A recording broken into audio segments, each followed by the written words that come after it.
നമസ്കാരം. ഞാൻ ഇതിനു മുമ്പ് ഒരു വീഡിയോ ഇട്ടിട്ടുണ്ടായിരുന്നു. അപ്പോൾ എനിക്ക് ആ വീഡിയോ ഞാനത് ഇതിനു മുമ്പ് പോസ്റ്റ് ചെയ്യാത്തതുകൊണ്ട് എനിക്ക് കാര്യമായിട്ട് അതിനെപ്പറ്റി അറിയില്ല. നമ്മൾ മറ്റൊരാളുടെ പേര് പരാമർശിക്കാൻ പാടില്ല, ഡിഫമേഷന് വേണ്ടി കേസെടുക്കും എന്നൊക്കെ ഒരു പ്രമുഖ നടൻ പറയുന്നത് കേട്ടു.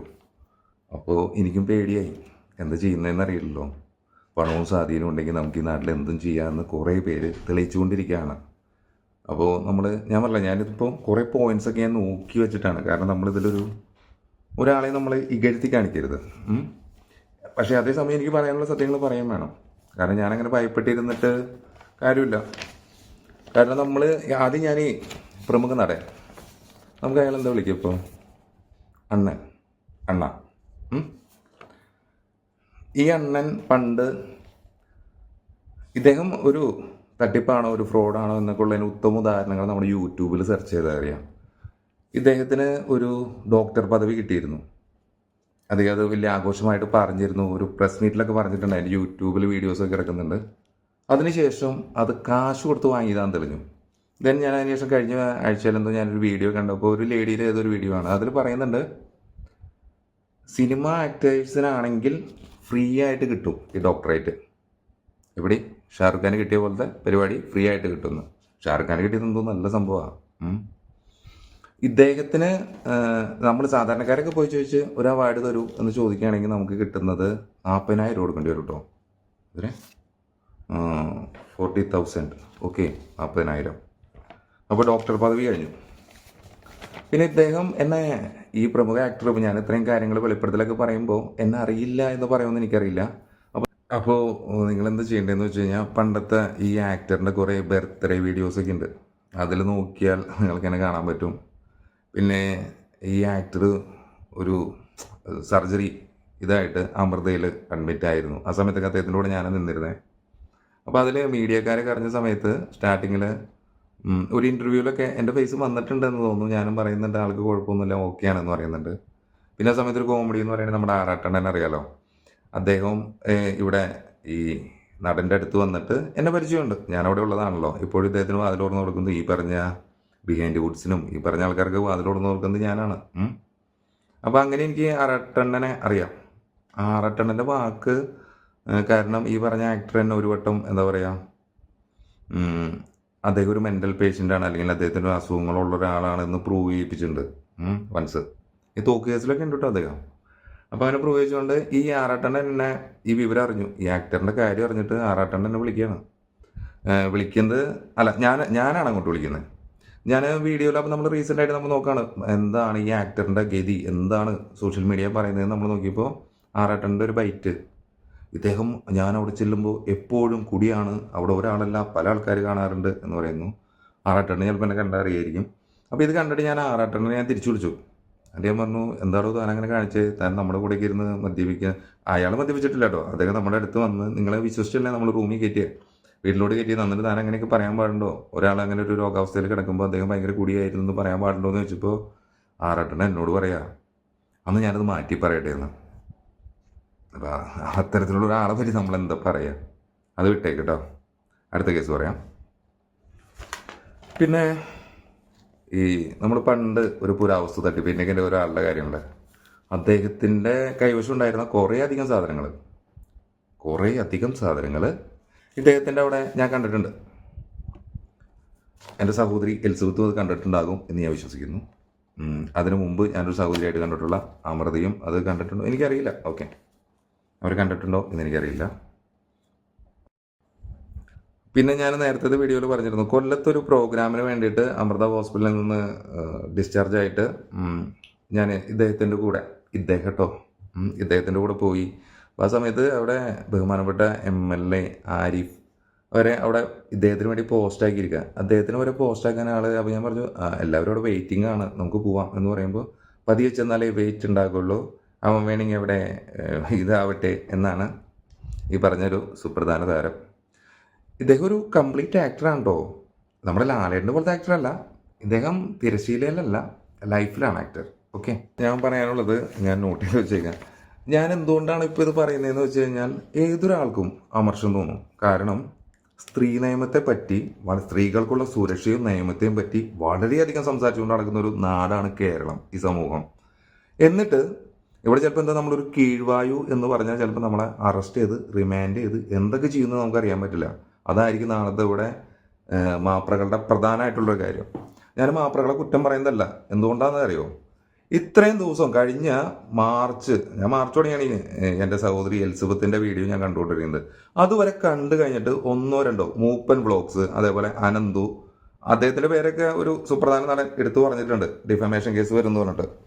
എലിസബത്ത്, അങ്ങനെ കുറച്ച് പേര്, ചെകുത്താൻ, സാത്താൻ, പിന്നെ എന്തൊരു ബീവി, അങ്ങനെ എന്തോ പറഞ്ഞു, കുറച്ച് ഞാൻ എല്ലാം കണ്ടിട്ടില്ല, കുറച്ച് പേര് ഇവർ പോസ്റ്റ്. അപ്പോൾ ഇവരുടെ കുറച്ച് പേരുകൾ മാത്രം എടുത്തു വെച്ചിട്ട് എന്താണ് ഉദ്ദേശം? ഒന്നുമില്ല.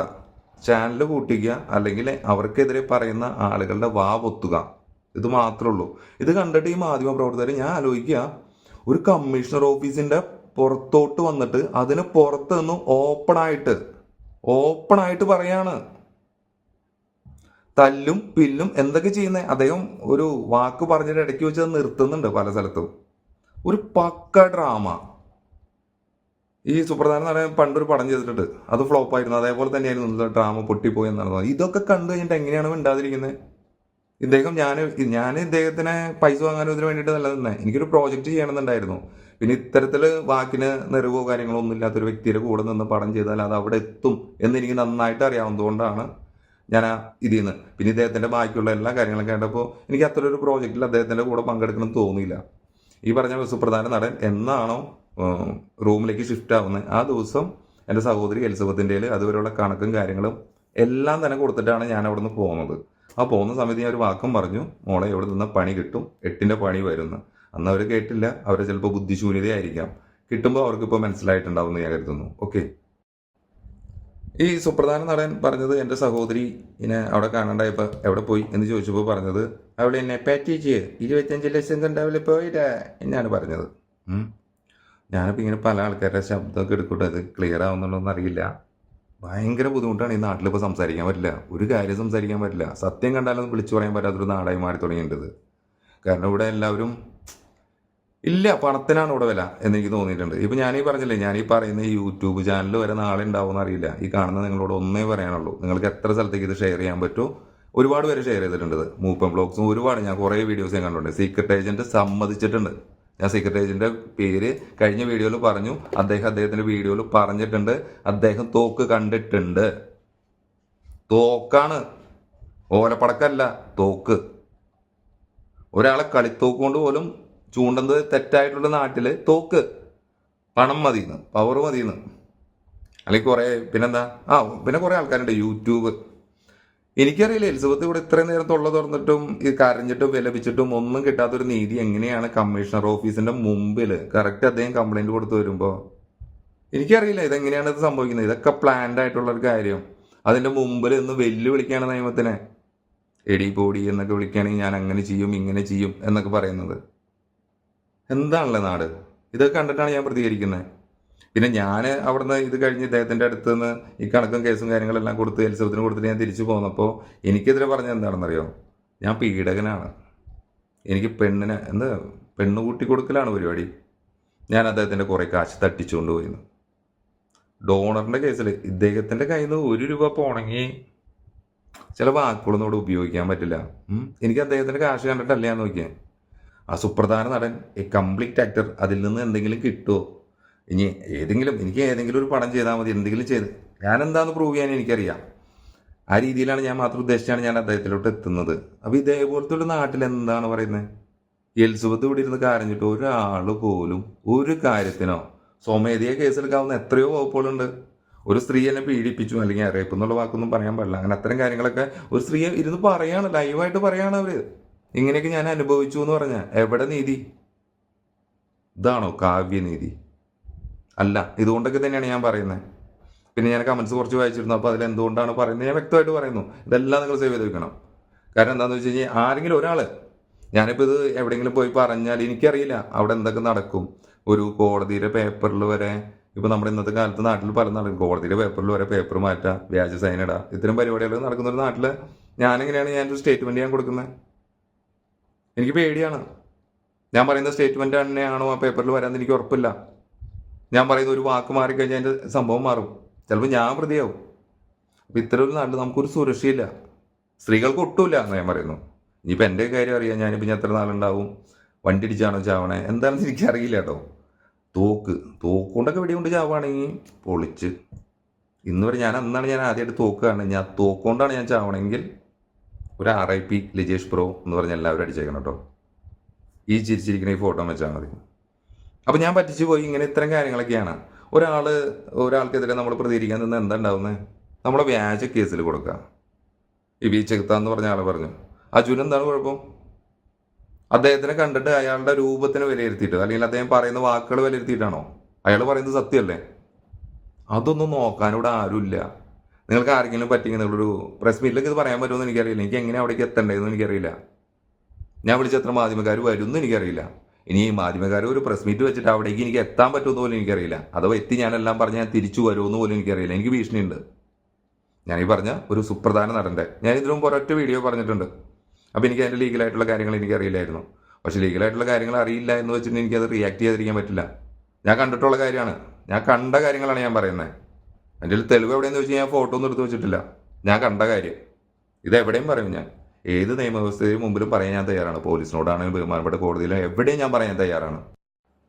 പിന്നെ ഇദ്ദേഹത്തിൻ്റെ ഒരു സ്വാധീനം വെച്ചിട്ട് നമ്മൾ പറയുന്ന എല്ലാ കാര്യങ്ങളും അട്ടിമറിക്കപ്പെടുമെന്ന് വരെ എനിക്ക് പേടിയുണ്ട്. അതുകൊണ്ടാണ് ഞാനത് ഇങ്ങനെ പറയുന്നത്. കാരണം അദ്ദേഹത്തിൻ്റെ കൂടെ നിന്നിട്ടുള്ള ആളാണ്. എനിക്ക് പല കാര്യങ്ങളും വളരെ വ്യക്തമായിട്ട് തന്നെ അറിയാം എന്താണ് സംഭവിക്കുന്നത്. ഇനി ഇങ്ങനത്തെ ഒരു സംഭവം ഒരാൾക്ക് സംഭവിക്കരുത്. ഇപ്പോൾ ഈ പറഞ്ഞ എൻ്റെ സഹോദരി എന്ന് പറയുന്ന എലിസബത്തിനും അതിനു മുമ്പ് വിക്റ്റിമായിട്ടുള്ള കുറേ പേരുണ്ട്. നിങ്ങൾക്കറിയാം. ഞാൻ ആരുടെ പേരൊന്നും എടുത്ത് പറയേണ്ട ആവശ്യമില്ല, നിങ്ങൾക്കറിയാം. അപ്പം അവർക്കും. പിന്നെ എൻ്റെ ഉദ്ദേശം ഇത് മാത്രമേ ഉള്ളൂ. പണവും സ്വാധീനം കൊണ്ട് ഇവിടെ ഒരു കാര്യങ്ങളും ഒരു സത്യങ്ങളും മറച്ചു വയ്ക്കപ്പെടരുത്. എല്ലാം പുറത്തേക്ക് വരണം. അതിന് കറക്റ്റായിട്ടുള്ളൊരു ആക്ഷൻ നമ്മുടെ ഇതിൽ നിന്ന് നമുക്ക് ലഭിക്കണം. അതിൻ്റെ പരിരക്ഷ നമുക്ക് തീർച്ചയായിട്ടും ലഭിക്കണം. അതിന് ആരൊക്കെ ഇരകളായിട്ടുണ്ടോ, എന്തൊക്കെ ഇരകളായിട്ടുണ്ടോ അവരുടെ എല്ലാ കാര്യങ്ങളും അവർക്കൊരു നീതി ലഭിക്കണം എന്ന് മാത്രമാണ് എനിക്ക് പറയാനുള്ളത്. ഈ പറഞ്ഞൊരു സുപ്രധാന നടൻ്റെ ഇഷ്യൂവിൽ ഒരുപാട് കേസുകളുണ്ട്. എത്ര കേസുകളാണ്. ഈ പറഞ്ഞ ആക്ടറിന് അണ്ണാച്ചിക്ക് ഒരു വലിയൊരു ഗുണ്ടാപട തന്നെയുണ്ട് എല്ലാ സ്ഥലത്തും. അദ്ദേഹം പറയുമ്പോൾ ചെയ്യാൻ അത് എനിക്ക് തോന്നുന്നു അവർ പൊട്ടന്മാരായിട്ടാന്ന് തോന്നുന്നു. നിന്ന നിപ്പിൽ എന്താ പറയുക, അഴയിൽ കിടക്കുന്ന കൗബീനം എന്ന് പറഞ്ഞാൽ പലർക്കും അറിയുമെന്ന് അറിയില്ല. ഞാൻ വാക്ക് പ്രയോഗിച്ചുകൊണ്ട് നാളെ എൻ്റെ പേരിൽ എന്തൊക്കെ വരുമെന്ന് എനിക്കറിയില്ല. 14 കൊല്ലം ജയിലിൽ കിടക്കേണ്ടി വരുമെന്ന് എനിക്കറിയില്ല. കൗബീനം കൊണ്ട് ഉപയോഗിച്ചുകൊണ്ടിരുന്നൊരു വാക്കാണ്. അതിൻ്റെ 2 വള്ളിയുണ്ട്. അതിൻ്റെ ഒരു കെട്ടിയിട്ട് അഴയമിട്ട് എന്താ അവസ്ഥ എന്നറിയോ? അങ്ങോട്ടും പോകും ഇങ്ങോട്ടും പോകും. ഒരവസ്ഥയാണ് ഈ പറഞ്ഞ സുപ്രധാന നടൻ. അദ്ദേഹം എപ്പോഴാണ് അദ്ദേഹത്തിൻ്റെ സ്റ്റേറ്റ്മെൻറ്റ് മാറ്റുന്നത്, എവിടെയാണ് പണി കിട്ടുന്നതെന്ന് ഒരാൾക്ക് പോലും പറയാൻ പറ്റില്ല. ഇനി ഞാൻ പറയാൻ പോകുന്ന കാര്യം എനിക്ക് വ്യക്തമായിട്ട് എനിക്ക് അറിവുള്ള കാര്യങ്ങളാണ്. അത് ഞാൻ പറയുന്നത് ഈ പറഞ്ഞ അണ്ണൻ്റെ സർജറി ആയിട്ട് ബന്ധപ്പെട്ട് ഹോസ്പിറ്റലിലെ കാര്യങ്ങളാണ് ഞാൻ പറയാൻ നിൽക്കുന്നത്. ഇദ്ദേഹം ഇതിനു മുമ്പ് ഇപ്പം നിങ്ങളെല്ലാവരും ഈ മീഡിയ കൂടെ അറിയുന്നതിനേക്കാൾ മുമ്പ് തന്നെ 10 ദിവസം മുമ്പേ ഇദ്ദേഹം അഡ്മിറ്റ് ആയിരുന്നു. അതിനുശേഷം ഇദ്ദേഹത്തിൻ്റെ സ്ഥിതി വളരെ വഷളായിരുന്ന ഒരു സമയമായിരുന്നു. അതിനുശേഷം അതിൽ നിന്ന് അദ്ദേഹം ഏകദേശം റിക്കവറായി വന്നിരുന്നു. ആ സമയത്ത് ഇദ്ദേഹം പുറത്തേക്ക് പോകണം, ഇതേപോലെ ഒരു ഫംഗ്ഷൻ ഉണ്ട്, ആദ്യമേ പൈസ വാങ്ങിയതാണ്, അവിടേക്ക് പോകണം എന്ന് പറഞ്ഞിട്ടാണ് രണ്ടാമതും ഒരു വെള്ളിയാഴ്ച അവിടുന്ന് ഡിസ്ചാർജ് ആയിട്ട് മൺഡേ വന്ന് നമ്മൾ തിരിച്ച് കയറിക്കോളാം ഫംഗ്ഷൻ കഴിഞ്ഞിട്ട് എന്ന രീതിയിലാണ് ഇദ്ദേഹം പോകുന്നത്. അങ്ങനെ ഇദ്ദേഹം അതിനുശേഷം പോയതിന് ശേഷം ഞാൻ 2-3 ഡേയ്സ് ഞാൻ അവിടെ ഉണ്ടായിരുന്നുള്ളൂ. അത് കഴിഞ്ഞ് ഞാനും എൻ്റെ കാര്യങ്ങൾക്കായിട്ട് ഞാൻ വീട്ടിലോട്ടും കാര്യങ്ങളും എനിക്ക് കുറച്ച് മീറ്റിംഗ് കാര്യങ്ങൾ പ്രൊഡ്യൂസർ കാണാനും അങ്ങനെയൊക്കെ ആയിട്ട് കാര്യങ്ങൾക്ക് വേണ്ടി ഞാൻ അവിടെ നിന്ന് പോയി. അപ്പോൾ ആ സമയത്ത് ഇതേപോലെ തന്നെ തമിഴ്നാട്ടിൽ നിന്ന് ഒരു പയ്യൻ അവിടെ വന്നിട്ടുണ്ടായിരുന്നു കേട്ടോ. അപ്പോൾ ആ പയ്യനൊക്കെ വന്ന് പിക്ക് ചെയ്ത് കൊണ്ടുവന്നതെല്ലാം ഒരു സഹായത്തിന് വേണ്ടി കൊണ്ടുവന്നതാണ്. അപ്പോൾ അവന് ഈ ബീവറേജിലൊന്നും പോയി സാധനമൊന്നും വാങ്ങാൻ പറ്റില്ല. കാരണം അദ്ദേഹത്തിന് പ്രായമില്ല, ആ വ്യക്തിക്ക് ഒരു 10-17 വയസ്സൊക്കെ ഉള്ളൂ. അപ്പോൾ അതുകൊണ്ട് ഞാനാണ് പോയത്. ഞാൻ പറഞ്ഞല്ലോ, ഞാനൊരു മോർഫ്യൂസോ അങ്ങനെ ഞാൻ 2 ഞാൻ വാങ്ങിക്കൊടുത്തിട്ടാണ് പോയത്. പിന്നെ അതിനുശേഷം അവിടെ കുപ്പികൾ വന്നിട്ട് ആ ഒരു ആഴ്ചയിൽ ഫുള്ള് ടൈറ്റായിരുന്നു അദ്ദേഹം അടിച്ച്. അപ്പോൾ ഇതേപോലൊരു ക്രിട്ടിക്കൽ ഇതിലിരിക്കുന്ന അദ്ദേഹം പിന്നെ അടിക്കുകയാണ്. അപ്പോൾ അദ്ദേഹത്തിൻ്റെ ആരോഗ്യനില എത്രമാത്രം വഷളാവും. അതിനുശേഷം ഇദ്ദേഹം എന്നെ വിളിച്ചു. ആ സമയത്ത് ഞാനവിടെ കാസർഗോഡ് അവിടെ ആണെന്ന് പറഞ്ഞു, ട്രെയിൻ യാത്രയിലാണ്. ഏടാ ലിജേഷേ, നമുക്ക് ചെന്നൈ വരെ ഒന്ന് പോകണം, നിൻ്റെ ID കാർഡും ആധാർ കാർഡും ഒന്ന് അയക്കി ടിക്കറ്റ് എടുക്കാനാ എന്ന് പറഞ്ഞു. അല്ല, എനിക്ക് ഇഷ്ടപ്പെട്ട ആൾക്കാരുടെ സൗണ്ടാണ് എനിക്ക് ഇരിക്കുന്നത്, വേറെ ഒന്നും വിചാരിക്കില്ലേ. അപ്പോൾ അങ്ങനെ പറഞ്ഞപ്പോൾ ഞാൻ അയച്ചു കൊടുത്തില്ല എൻ്റെ ഭാഗത്തിന്. അതിനുശേഷം ഞാൻ ഇദ്ദേഹത്തിനെ കാണാൻ വേണ്ടിയിട്ട് നേരത്തെ നമ്മൾ പറയപ്പെടുന്ന ആ ഗസ്റ്റ് ഹൗസിലോട്ട് ഞാൻ എത്തുകയാണ്. അവിടേക്ക് എത്തുമ്പോൾ ഇദ്ദേഹത്തിൻ്റെ ഒരുപാട് സുഹൃത്തുക്കൾ കാര്യങ്ങളൊക്കെ ഉണ്ട്. സത്യം പറയാലോ, അണ്ണൻ എനിക്ക് ചോറൊക്കെ വാരി തന്നു, ഞാനും അദ്ദേഹത്തിന് ചോറൊക്കെ വാരി കൊടുത്തു. അപ്പോഴേക്കും ഇദ്ദേഹം വെള്ളത്തിൽ തന്നെയാണ്. ഇദ്ദേഹത്തിന് ലൈം ജ്യൂസ് വേണമെന്ന് പറഞ്ഞു. ഞാൻ ഫ്ലാറ്റിൽ പോയി ഞാനും കൂടെ ഉണ്ടായിരുന്ന ആ പയ്യനും കൂടി ആ സമയത്ത് രാത്രി 11-12 മണി എന്തായപ്പോൾ ഫ്ലാറ്റിൽ പോയി ലൈമൊക്കെ വാങ്ങിക്കൊടുത്ത് ഉണ്ടാക്കിക്കൊണ്ട് ഇദ്ദേഹത്തിന് കൊടുത്തു. അപ്പോൾ ഈ ഇദ്ദേഹം ഉണ്ണിയേട്ടൻ ഫ്ലാറ്റ് കിടന്നിരുന്നു. അത് കഴിഞ്ഞ് ഞാൻ രാത്രിക്ക് തന്നെ ഞാൻ അവിടെ നിന്ന് പോരുകയും ചെയ്തു. പിറ്റേ ദിവസം രാവിലെ ഒരു 11 മണിയോട് കൂടിയൊക്കെയാണ് ഞാനത് അറിയുന്നത്. ഇദ്ദേഹം ഭയങ്കര സീരിയസ് ഒരു കണ്ടീഷനായിട്ട് ഞാൻ ഇതാ അറിയുന്നത്. എന്നെ ആരും വിളിച്ചു പറഞ്ഞില്ല. കാരണം എന്നെ വിളിച്ചു പറയാൻ ഇദ്ദേഹമാണ് വിളിച്ചു പറയേണ്ടത്. പിന്നെ എൻ്റെ സർവൻ്റ് മറ്റേ ആ പയ്യനും എന്നെ വിളിച്ചു പറഞ്ഞു. അങ്ങനെ ഞാൻ ഹോസ്പിറ്റലിലേക്ക് എത്തിയപ്പോൾ ഇദ്ദേഹം വല്ലാത്തൊരു ക്രിട്ടിക്കൽ സ്റ്റേജിലാണ്. ആ സമയത്ത് ഇതേപോലെ തന്നെ ഡോക്ടർമാരും അവിടുത്തെ അരുൺ ഡോക്ടർ, പിന്നെ അമൃത ഹോസ്പിറ്റലിലെ സ്വാമി, അങ്ങനെ ഒരുപാട് പേര് ഇദ്ദേഹത്തിൻ്റെ ഇതിന് വേണ്ടിയിട്ട് ഒരുപാട് പേര് കെയർ ചെയ്തിട്ടുണ്ട്. പല പല കാര്യങ്ങൾ ചെയ്തിട്ടുണ്ട്. ഒരാൾ നന്നാവാത്തത് നമ്മുടെ കുഴപ്പമില്ല, അദ്ദേഹത്തിന് നന്നാക്കാൻ നമുക്ക് പല രീതിക്ക് നോക്കാം എന്ന് പറയുന്ന പോലെ ഒരുപാട് പേര് അമൃത ഹോസ്പിറ്റലിൽ വളരെയധികം ഈ പറഞ്ഞ ഇതിന് വേണ്ടിയിട്ട് ഒരുപാട് കഷ്ടപ്പെട്ടിട്ടുണ്ട്. ഇദ്ദേഹത്തിന് ചെയ്യാവുന്ന എല്ലാ ഫെസിലിറ്റീസും ചെയ്തു കൊടുത്തിട്ടുണ്ട്. പിന്നെ ഇദ്ദേഹം പറയുന്നത്, എനിക്ക് തോന്നുന്നു എലിസബത്തിൻ്റെ ബ്ലഡ് ഗ്രൂപ്പ് O പോസിറ്റീവാണ്, ഇദ്ദേഹത്തിൻ്റെ ബ്ലഡ് ഗ്രൂപ്പ് O പോസിറ്റീവാണ്. എന്തുകൊണ്ട് എലിസബത്ത് കൊടുത്തില്ല എന്നൊരു ചോദ്യം നിങ്ങൾക്ക് എല്ലാവർക്കും ഉണ്ടാവും. എലിസബത്ത് കൊടുക്കാൻ തയ്യാറായിരുന്നു, വാങ്ങാൻ ഇദ്ദേഹം തയ്യാറായിരുന്നില്ല. ഒരു സ്ഥലത്തുനിന്നും ഈ പരിപാടി ലിവർ എന്ന് പറയുന്ന ഒരു സാധനം, കോഴിയുടെ ലിവർ കേട്ടോ, അത് കോഴി എന്താ എനിക്കറിയില്ല ആ സാധനം, അത് കിട്ടില്ല എന്നറിഞ്ഞപ്പോഴാണ് ഇദ്ദേഹം വീണ്ടും ഇവരെ സമീപിക്കുന്നത്. അപ്പോൾ ആദ്യത്തെ സ്റ്റാർട്ടിങ്ങിൽ പറഞ്ഞത് ഈ എലിസബത്തിനെ ഇവിടേക്ക് കയറ്റരുത് എന്നാണ് പറഞ്ഞിരുന്നത്. ഇത്രയും സീരിയസ് ആയപ്പോഴും ആ പാവോ എൻ്റെ പപ്പയും മമ്മിയും എല്ലാവരും കൂടി ആ സമയത്ത് എലിസബത്തിൻ്റെ ഒരു ചേട്ടൻ അവിടെ വർക്ക് ചെയ്യുന്നുണ്ട്. ഓക്കെ, അവിടെ വർക്ക് ചെയ്യുന്നുണ്ട്, എന്തോ പഠിച്ചുകൊണ്ടിരിക്കുന്നത്, എന്താ പറയുക, എനിക്ക് അവിടെ ഉണ്ട് അദ്ദേഹം ആ സമയത്ത്. അടി ഇവരെ ആരും കയറ്റി വിടണ്ട എന്നാണ് പറഞ്ഞത് ഈ പറഞ്ഞ സുപ്രധാന ആക്ടർ തന്നെയാണ്. ഈ ആക്ടർ പറഞ്ഞിട്ട് താഴത്തേക്ക് ഈ കാര്യങ്ങൾ അറിയിച്ചതും സെക്യൂരിറ്റി ടീമിനെല്ലാം വിളിച്ച് പറഞ്ഞ് എലിസബത്ത് വരാണെങ്കിൽ കയറ്റി വിടരുതെന്ന് പറഞ്ഞതും ഞാനാണ്. ആര് പറഞ്ഞിട്ട്? സുപ്രധാന നടൻ പറഞ്ഞിട്ട്, അണ്ണ. ഓക്കെ, അപ്പോൾ നിങ്ങൾക്ക് കാര്യങ്ങൾ ക്ലിയർ ആവുന്നുണ്ടല്ലോ. അപ്പോൾ പിന്നെ എന്തുകൊണ്ട് ഇത് കൊടുക്കാൻ പറ്റില്ല എന്താ കാര്യങ്ങളെന്ന് പറയുകയാണെങ്കിൽ, സപ്പോസ് ഇത് കൊടുത്തു കഴിഞ്ഞാൽ ഇത് തലയിലാവും. എവിടെ? നമ്മുടെ അണ്ണാത്തേരെ ബഡ്ജറ്റില്ലേ, മൊത്തം ഇവർ കൊണ്ടുപോകും എന്ന് അണ്ണൻ വിചാരിച്ചു. അപ്പോൾ അണ്ണൻ എന്താ വേണ്ടേ? അണ്ണന് വേണ്ടത് അവിടെ കെയറിങ്ങിന് ഒരാളെ മാത്രം മതി. അപ്പോൾ ആ സമയത്ത് വേറൊരു പുതിയൊരു ഡോണർ വരുന്നു. ഈ സുപ്രധാന നടൻ്റെ ഒരു ജിം ട്രെയിനർ ആയിരുന്ന ഒരാൾ, അവരുടെ ഒരു കൂട്ടുകാരൻ അവരെ ഈ പറഞ്ഞ ആക്ടറുടെ കൂടെയുള്ള മറ്റൊരു എന്താ പറയുക ആക്ടർ അവരുടെ ഒരു കെയർ ഓഫിലാണ് ഇത് തന്നെ. ഞാനാണെങ്കിൽ സത്യമായിട്ട് എൻ്റെ ലിവറല്ല ഒരു സാധനം ഞാൻ കൊടുക്കില്ല. 10 പൈസ ചത്തുപോയി എന്ത് ചെയ്യും? ഒരു ഗുണമില്ല അയാൾക്ക് കൊടുത്തിട്ട്. സഹാനുഭൂതി നോക്കിയിട്ട് കാര്യമൊന്നുമില്ല, കാശ് കിട്ടിയിട്ടും കാര്യമൊന്നുമില്ല. 25 ലക്ഷം കൊണ്ട് ജീവിതം കിട്ടുമോ? കിട്ടില്ല. അപ്പോൾ അതുകൊണ്ട് ഞാൻ ഇവർ കൊടുക്കാൻ തയ്യാറായിരുന്നു, അതെനിക്കറിയാം. പിന്നെ ലീഗൽ പേപ്പറിൽ ഒരിക്കലും ഈ എലിസബത്ത് ലീഗലായിട്ടല്ല മാരേജ് കഴിഞ്ഞിട്ടുള്ളത് ഇവരുടെ. ആ സത്യം ഞാൻ അറിയുന്നത് ആ സമയത്താണ്. കാരണം അവിടെ ഒരു സർട്ടിഫിക്കറ്റ് ഇല്ല, ഈ പറഞ്ഞ സുപ്രധാന നടൻ്റെ വൈഫാണ് എന്ന് തെളിയിക്കുന്ന ഒരു സർട്ടിഫിക്കറ്റ് ഇല്ലാത്തതുകൊണ്ട് അത് എലിസബത്തിൻ്റെ ഒരു ആവശ്യം വന്നില്ല. അപ്പോൾ എലിസബത്ത് അവിടെ നിന്ന് എന്തായി? Care taker. ഓക്കെ, അപ്പോഴും ഇദ്ദേഹം കേട്ടോ നമ്മളോട് പറയുന്നത് എന്താ? എലിസബത്തിനെ കയറ്റരുത്, അവൾ ലൂസ്. അത് കഴിഞ്ഞിട്ട് അതേ അറ്റ് എ ടൈമിൽ മച്ചാനെന്ത് ചെയ്യണേ? കോളാണ് രാത്രി കിടന്നിട്ട്. ആർക്ക്? എലിസബത്തിന്. ഇത് എലിസബത്ത് പറയുമ്പോഴാണ് നമ്മളറിയുന്നത്. അപ്പോൾ എങ്ങനെയുണ്ട് ഇദ്ദേഹത്തിൻ്റെ പരിപാടി? ഇദ്ദേഹത്തിൻ്റെ എന്താ പറയുക, വല്ലാത്തൊരവസ്ഥയിൽ ഞാൻ സ്വന്തം ചേട്ടനെ പോലെ ഞാൻ കരുതിയിരുന്നത്. നമ്മളിപ്പോൾ നമ്മുടെ ഒരു ചേട്ടൻ ഒരു അസുഖ കാര്യങ്ങളോ നമ്മൾ കൂടെ നിൽക്കും. അങ്ങനെയാണ് ആദ്യത്തെ 10 ദിവസം ഞാൻ നിന്നത്. എന്നിട്ടാണ് ഞാൻ 25 ലക്ഷം എടുത്ത് ഓടിപ്പോയ ഒരാളായത് കേട്ടോ.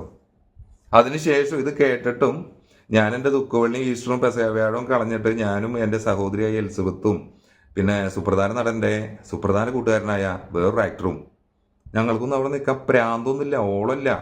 പക്ഷെ സുപ്രധാന കൂട്ടുകാരൻ നിന്നത് എന്തിനു വേണ്ടിയിട്ടായിരുന്നു എന്ന് എനിക്കറിയില്ല. അത് ബെസ്റ്റ് ഒരു ടൈപ്പായിരുന്നു. ആ മച്ചാനെ പറ്റി ഞാൻ ഒരിക്കലും അങ്ങനെ വിചാരിച്ചില്ല. അത് കുഴപ്പമില്ല. അപ്പോൾ നമ്മൾ പറഞ്ഞു വരുമ്പോൾ ഈ ഡോണറില്ലേ, ഈ നമ്മുടെ പ്രധാന ആക്ടറുടെ എല്ലാ പേപ്പർ വർക്ക് കാര്യങ്ങൾ, ഹൈബീഡിൻ്റെ അവിടെ പോയിട്ട് നമുക്കൊരു ലെറ്റർ വാങ്ങണം. പിന്നെ വില്ലേജ് ഓഫീസിൽ പോകണം. വില്ലേജ് ഓഫീസിലൊക്കെ ചെന്നപ്പോൾ ഈ സുപ്രധാന നടൻ പറഞ്ഞു, അവിടെ പോയാൽ മതി, വളരെ പെട്ടെന്ന് കിട്ടും എന്ന്. അവിടെ ചെന്നപ്പോൾ വില്ലേജ് ഓഫീസർ ചോദിക്കും ഇയാളാരാന്ന്. അപ്പം ഇദ്ദേഹത്തിന് ഇവിടെ വലിയ കാര്യമായിട്ടുള്ള പ്രൂഫോ കാര്യങ്ങളൊന്നുമില്ല.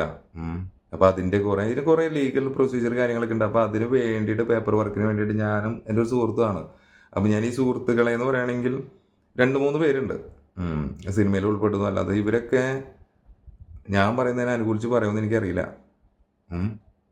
അതെനിക്കൊരു ഉറപ്പില്ല. കാരണം അവർ തമ്മിലുള്ള ബന്ധവും ഞാൻ തമ്മിലുള്ള ബന്ധവും ഞാൻ അദ്ദേഹത്തിനെ അറിയുന്നത് ഈ പറഞ്ഞ പോലെ കണ്ടും വളരെ കുറച്ച് നാളുകളാണ്. എന്തായിരിക്കും ഇനി എനിക്ക് വരുന്നതെന്ന് എനിക്കറിയില്ല. ഇവരൊക്കെ എൻ്റെ കൂടെ നിൽക്കുമെന്ന് അറിയില്ല. പക്ഷെ ഞാൻ കണ്ടത് പറയും. ഞാനാണ് അത് ചെയ്തിരുന്നത്. അമൃത ഹോസ്പിറ്റലിലെ CCTV വരെ നിങ്ങൾക്ക് എടുത്ത് നോക്കിയാൽ കാണാം. അത്ര ദിവസം ഞാൻ പോയത്.